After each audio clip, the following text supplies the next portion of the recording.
बिस्मिल्लाहिर्रहमानिर्रहीम। अस्सलाम वालेकुम नाज़रीन, आप यूट्यूब चैनल देख रहे हैं। मैं इमरान ख़ान हूँ।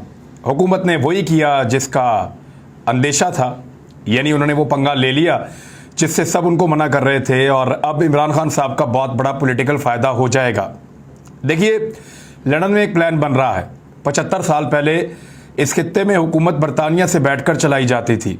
अब 75 साल के बाद दोबारा से पाकिस्तान में हुकूमत बरतानिया से बैठकर चलाई जा रही है। वहाँ फैसले किए जा रहे हैं कि किस तरीके से इमरान खान को और उसके साथियों को, या जो अवाम पूरे पाकिस्तान की खड़ी हो गई है रिजीम चेंज ऑपरेशन के खिलाफ, जो इदारों से भी गिले शिकवे कर रही है और मौजूदा इंपोर्टेड हुकूमत से भी गिले शिकवे कर रही है, उसको कैसे रोकना है। इसके ऊपर लंदन में बैठकर प्लान बने हैं। मैं पूरा प्लान आपके सामने रखूंगा, एक एक चीज बताऊंगा कि किसने क्या किया और आज कितनी बड़ी मुसीबत ये जोकर्स खड़ी करने वाले थे, और ये पाकिस्तान को कहां धकेलने वाले थे कि पूरी दुनिया में पाकिस्तान की बदनामी हो जाती। ये इतना घिनौना और खौफनाक खेल था जो यहां पे हमजा शहबाज मौजूद हैं और बाहर इंपोर्टेड हुकूमत के लोग मौजूद हैं। इसको इंपोर्टेड हुकूमत का तो वैसे ही इमरान खान ने नाम दिया था कि इंपोर्टेड हुकूमत है, बैरूनी साजिश के नतीजे में बनी है। उन्होंने साबित ही कर दिया, जाके बाहर ही बैठ गए। वहां से जो है वो इंपोर्ट किए जा रहे हैं फैसले, और वो पाकिस्तान के ऊपर मुसल्लत किए जा रहे हैं। इंपोर्टेड हुकूमत के इंपोर्टेड फैसले। हुआ ये कि पाकिस्तान तहरीक इंसाफ ने लगभग 10 से 12 दिन पहले ज़िले इंतजामिया को यह बताया कि हम इस ग्राउंड के अंदर जलसा करना चाहते हैं। ज़िले इंतजामिया ने इनको ओके कर दिया। डीसी ने बाकी तमाम लोगों से उस्मान डार जो है, क्योंकि वो वहाँ के पाकिस्तान तहरीक इंसाफ के करता धरता हैं, वो और उनके साथी जब गए तो उनको ओके किया गया। उन्होंने सिक्योरिटी के लिए डीपीओ से, पुलिस से, सबसे मुलाकातें की, सिक्योरिटी का प्लान तश्कील पाया, जो ट्रैफिक का प्लान है वो तश्कील पाया। हर चीज़ क्लियर थी। 2 दिन पहले वहाँ पे कंटेनर्स पहुँचाए गए और स्टेज बनाए गए, कुर्सियाँ पहुँचाई गई। लाइटिंग का बंदोबस्त हमेशा 2 दिन पहले इसलिए किया जाता है कि 1 दिन पहले उसको फुल फ्लैश चला कर लाइटें चेक कर ली जाती हैं, तो लाइटें भी लगा दी गई। साउंड सिस्टम लगाकर उसको भी चेक कर लिया गया। यानी जब पूरी तैयारियां हो गई तो अचानक डीसी ने कहा कि आप यहां पे जलसा नहीं कर सकते, ये तो अकलियती बरादरी यानी मसीही बरादरी का जो है वो ग्राउंड है और चर्च का ग्राउंड है, ये क्लेम किया गया। तो इस पे पाकिस्तान तहरीक इंसाफ ने कहा जी आप 5 दिन पहले, हफ्ता पहले बता देते, हम तो आपके पास, या 3 दिन पहले बता देते, हम आपके पास 10 दिन से आए हैं, आप रोज हमें ओके करते हैं, और आज अब जलसा शुरू होने वाला है 12 घंटे पहले आप कह रहे हैं उठा लो सारा कुछ। इतना सामान उठाने की कैपेसिटी नहीं है, ये जंगी बुनियादों पे कैसे करेंगे। हर चीज तैयार है, ये बड़ा ग्राउंड है, यहीं पे इमरान खान का जलसा होगा। वो डट गए, कारकुन वहां पे जमा होना शुरू हो गए। लेकिन सुबह के वक्त जब कारकुन कम हुए तो फिर पुलिस ने वहां पे धावा बोल दिया। डीपीओ वहां मौजूद थे, उन्होंने लड़ाई का बहाना बनाया, क्रेन्स लेकर आए। कारकुन जितनी मुजामत कर सकते थे, थोड़े बहुत लोग थे। पुलिस आंसू गैस के साथ लेस होकर आई थी, उन्होंने आंसू गैस के शल चलाए, लाठीचार्ज की, बंदे पकड़े, प्रिजन वैन्स में डाले। उस्मान डार को भी गिरफ्तार किया, उसके साथियों को भी गिरफ्तार किया, और वहां पे आंसू गैस फेंकते हुए उन्होंने ग्राउंड को खाली करवाने की कोशिश की, और बाद में तहस नहस कर दिया सारा जलसे का सामान। यानी जो पुलिस का सुबह ऑपरेशन था वो ऐसा दिखाई दे रहा था कि मकबूजा इलाके में पुलिस काम कर रही है। यानी आप, ऐसा जरूरी नहीं था कि आप चीजों को उठा कर फेंकते या उनको तोड़ देते, तो क्रेन के साथ बाकायदा तोड़ के रियासती ताकत का इस्तेमाल किया गया किसी के दिल को तसल्ली देने के लिए। कुछ लोग सुबह सुबह टेलीविजन पे बैठे हुए थे और वो ये सारे मनाजर की वीडियोस मंगा कर देख रहे थे, और उनके दिल को तसल्ली मिल रही थी, ठंडक मिल रही थी, जैसे जैसे ये जलसा तबाह हो रहा था। लेकिन एक्चुअली उन्होंने दोबारा अपने खानदान के बड़ों की सियासत को तबाह कर दिया और अपने खानदान की सियासत के ऊपर एक और काला धब्बा लगा दिया, जैसे हमेशा मरियम नवाज और हमजा शहबाज ये लोग लगाते हैं। इन्होंने फंसाया ना अपने बाप को और अपने चचा को, वरना वो तो अच्छी भली बेचारे सियासत कर रहे थे। इन्हीं बच्चों के हाथों सब खराबी हो गई। एक ने कहा मेरी लंदन तो क्या पाकिस्तान में कोई प्रॉपर्टी नहीं है, दूसरे ने कहा बच्चों करप्शन होती है, मेरे अकाउंट में 25 अरब कैसे आए मुझे पता ही नहीं चला। तो इस किस्म की ये जो नस्ल पैदा हुई, इन्होंने अपने बड़ों की सियासत को तबाह किया है।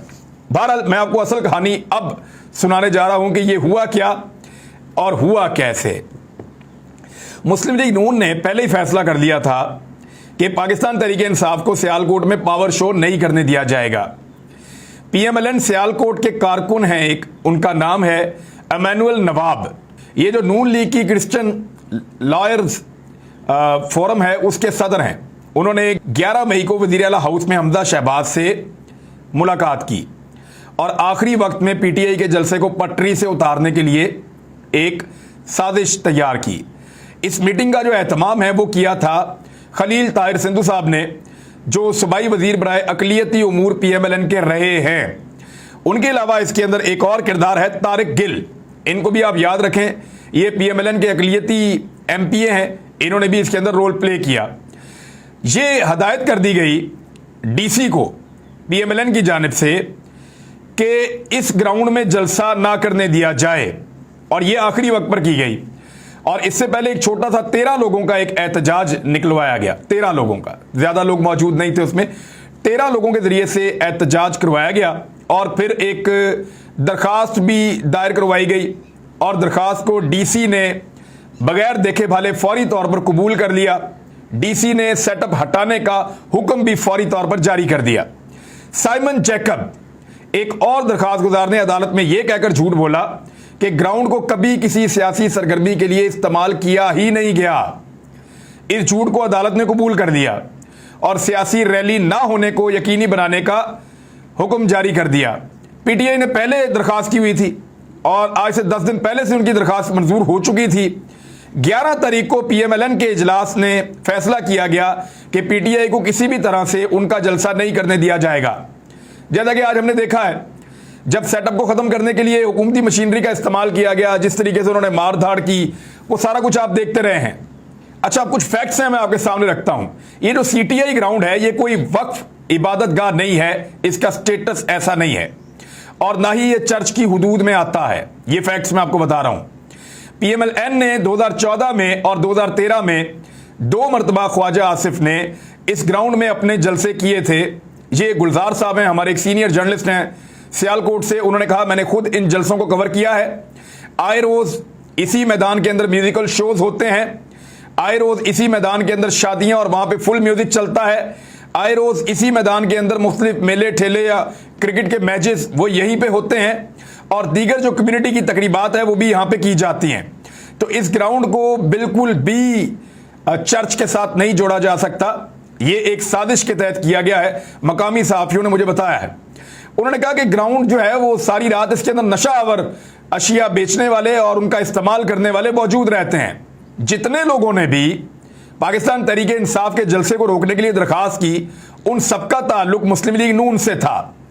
अब पुलिस सुबह कैसे आई 5 बजे, किस तरीके से उन्होंने एक्शन किया, दूसरे अजला से पुलिस बुलवाई गई, यानी ये तो प्री प्लान था ना कि हमने ऑपरेशन करना है। दूसरे जिलों से पुलिस को बुलाया गया जिनको मकामी सहाफी पहचानते भी नहीं थे, उनको पता भी नहीं था कि ये पुलिस वाले कौन है, क्योंकि सियालकोट इतना बड़ा शहर नहीं है, सहाफी सबको जानते हैं पहचानते हैं। लेकिन बहुत सारी पुलिस दूसरे शहरों से बुलाई गई और ऐसी पुलिस को इकट्ठा किया गया जो PMLN की ज्यादा वफादार है और क्रैकडाउन जबरदस्त तरीके से करेगी। ये ग्राउंड हमेशा से मुख्तलिफ सरगर्मियों के लिए इस्तेमाल होता रहा, मैंने आपको पहले भी बताया था। लेकिन मुस्लिम लीग नून ने एक खतरनाक मजहबी कार्ड खेला है और ये दोबारा भी खेला जा सकता है। इससे पहले ये तौहीन रसालत का कार्ड भी इस्तेमाल कर चुके हैं, जिसका उल्टा मुस्लिम लीग नून को नुकसान हुआ है। अब अकलियतों के कार्ड को इस्तेमाल करके पूरी दुनिया में पाकिस्तान को बदनाम करने की साजिश हो रही थी। इस बीच में जिस वक्त पाकिस्तान तहरीक इंसाफ के थोड़े से लोग सुबह मौजूद थे और जब ये ऑपरेशन हुआ पुलिस की भारी नफरी किया, उस वक्त मुझे एक मकामी सहाफी ने बताया कि यहां करीब ही चर्च मौजूद है और उस चर्च के ऊपर जानबूझकर कोई भी सिक्योरिटी नहीं लगाई गई।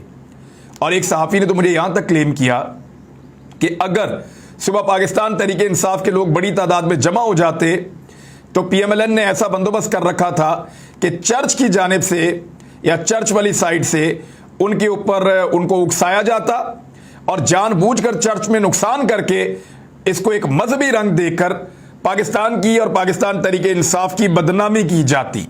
यह था पूरा खेल।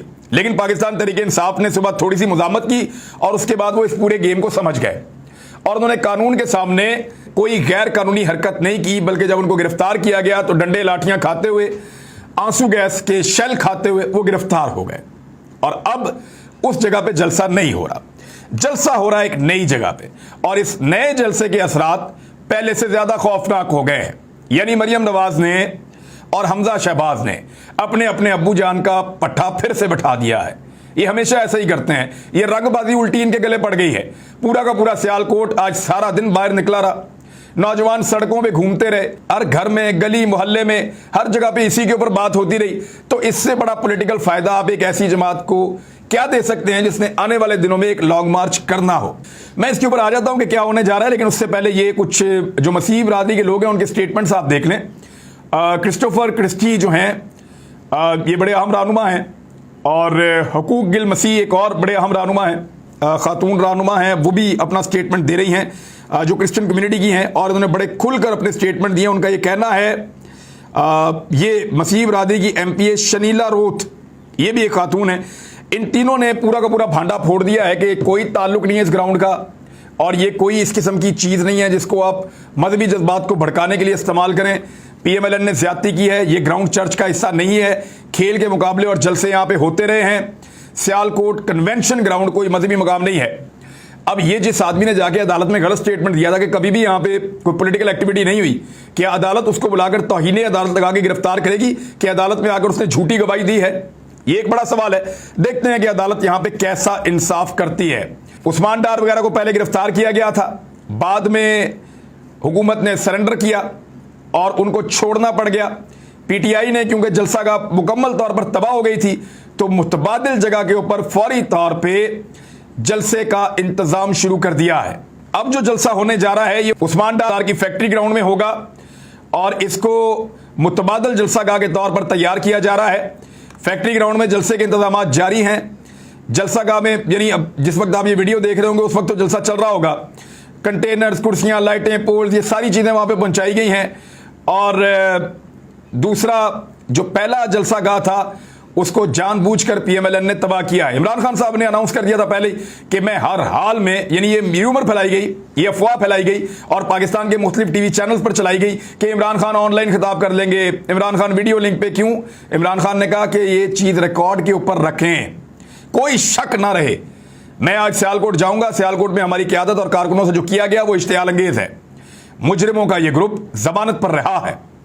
लंदन में मुजरिम माफिया बॉस ने हमेशा मुखालिफिन के खिलाफ हथकंडे इस्तेमाल किए हैं।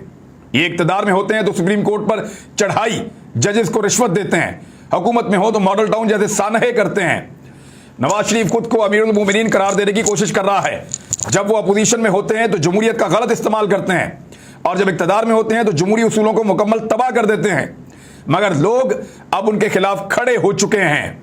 इमरान खान साहब ने एक और ट्वीट में कहा कि हमारी हुकूमत ने इनके किसी जलसे, किसी धरने, किसी जगह पे भी इनकी रैली को नहीं रोका, क्योंकि हम जमहूरियत के लिए पुरअज़म हैं।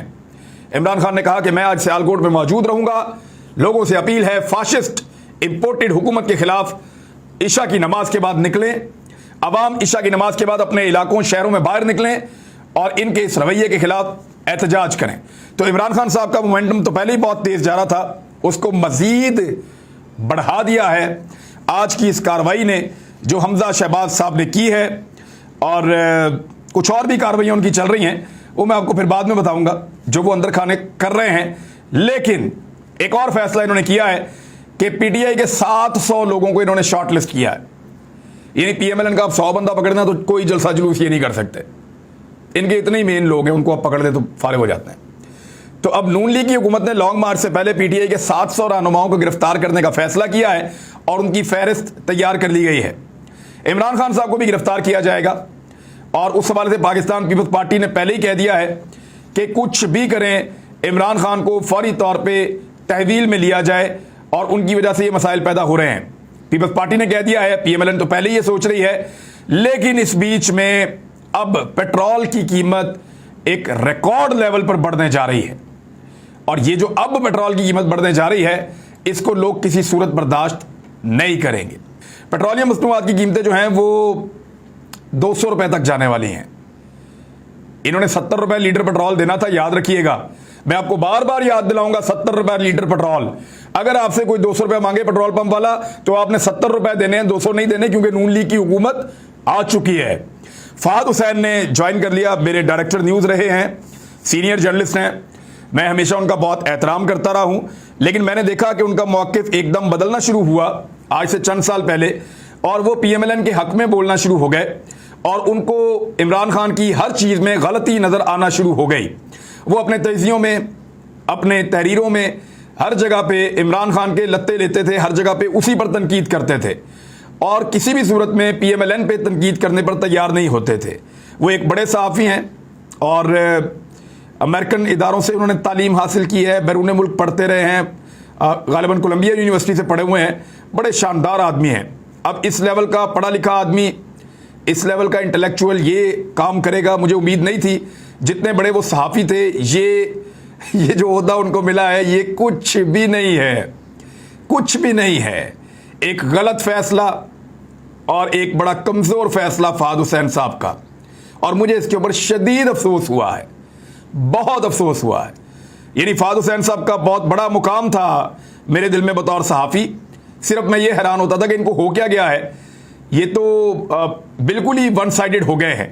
तो फहद हुसैन साहब का ये ओहदा कबूल करना इस बात का सबूत बनता जा रहा है कि उन्होंने जानबूझकर PMLN को इतनी ज़्यादा सपोर्ट दी और इमरान खान की मुखालफत की है। अब तक के लिए इतना ही। अपना ख्याल रखिएगा, अपने इस चैनल का भी। अल्लाह हाफ़िज़।